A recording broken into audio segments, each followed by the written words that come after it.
কৃষ্ণ, রাধে রাধে। সকল বৈষ্ণব ভক্তবৃন্দের চরণে আমার শত কোটি কোটি প্রণাম। আজকের বিষয়, দীক্ষা না নিলে কি হরে কৃষ্ণ মহামন্ত্র নাম জপমালায় জপ করা যায়? দীক্ষা না নিলে কি একাদশীর ব্রত বা উপবাস করা যায়? তো এই সমস্ত বিষয় আমি আজকে আলোচনা করব। তো ভিডিওটি সম্পূর্ণ দেখার অনুরোধ রইল। আপনারা ভিডিওটি সম্পূর্ণ দেখবেন এবং সঙ্গে থাকবেন। তো যাই হোক, ভিডিওটি শুরু করা যাক। তো প্রথমত বলি, আমরা যেহেতু মানুষ, আমরা ইচ্ছাকৃতভাবে বা অনিচ্ছাকৃতভাবে, আমরা জেনে হোক বা না জেনে, আমরা জেনে শুনে তো কোনো পাপ কাজ আমরা করি না, তবুও আমাদের অজান্তে অনেক পাপ কাজ কিন্তু আমাদের হয়ে যায়। যেমন ধরুন, একটি মশা যদি আমার গায়ে বসে, সেটাই যদি আমি এরমভাবে মশা একটা আঘাত করলাম, সেই মশাটা মারা গেল, তাতেও কিন্তু আমার পাপ হয়। এবং আমি যদি হেঁটে যাই রাস্তায়, কত পিঁপড়ে, কত কীট পতঙ্গ আমার পায়ের তলায় এসেও মারা যায়, তাতেও কিন্তু আমার পাপ হয়। তো এই সমস্ত পাপ থেকে উদ্ধার হতে গেলে আমাদেরকে কি করতে হয়? এই হরে কৃষ্ণ মহামন্ত্র নাম জপ করতে হয়। এবারে যারা এখনো পর্যন্ত দীক্ষা গ্রহণ করেননি বা এখনো পর্যন্ত দীক্ষা নেননি, তারা কি হরে কৃষ্ণ মহামন্ত্র নাম জপ করতে পারবে? তো তাদের উদ্দেশ্যে আজকে ভিডিওটি। তো আপনারা ভালোভাবে মনোযোগ সহকারে শুনবেন।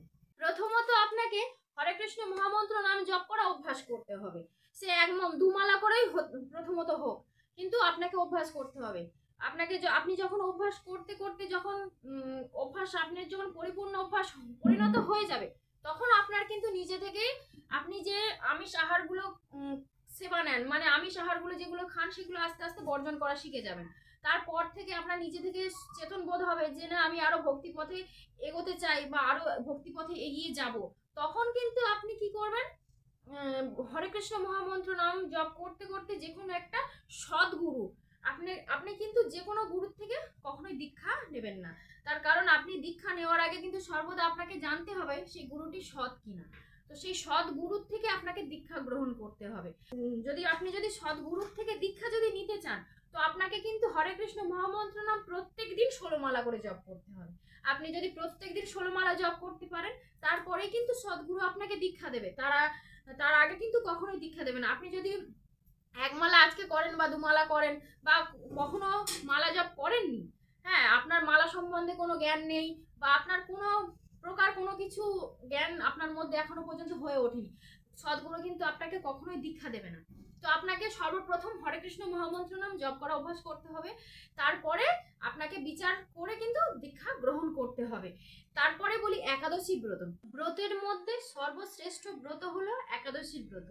তো সর্বদা একাদশীর ব্রত প্রত্যেকটা ব্যক্তির করা উচিত, প্রত্যেকটা মানুষের, সে দীক্ষিত হোক বা না হোক।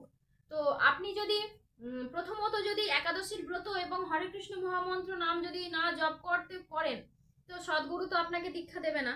এবং দীক্ষার সঙ্গে এই যে একাদশীর ব্রত বা হরে কৃষ্ণ মহামন্ত্র নাম জপ করে, আপনি যদি দীক্ষা নাও নেন, তাও কিন্তু এগুলো করতে পারবেন। আপনি যখন গুরু মন্ত্র জপ করবেন, তখনই কিন্তু গুরু দীক্ষার প্রয়োজন পড়বে। তার আগে কিন্তু গুরু দীক্ষার প্রয়োজন পড়ে না।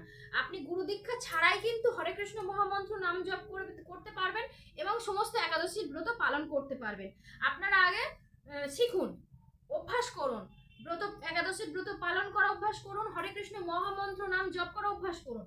অভ্যাস করার পরে আপনারা সদ্গুরু থেকে আপনারা দীক্ষা গ্রহণ করবেন এবং আরো ভক্তি পথে এগিয়ে যেতে পারবেন।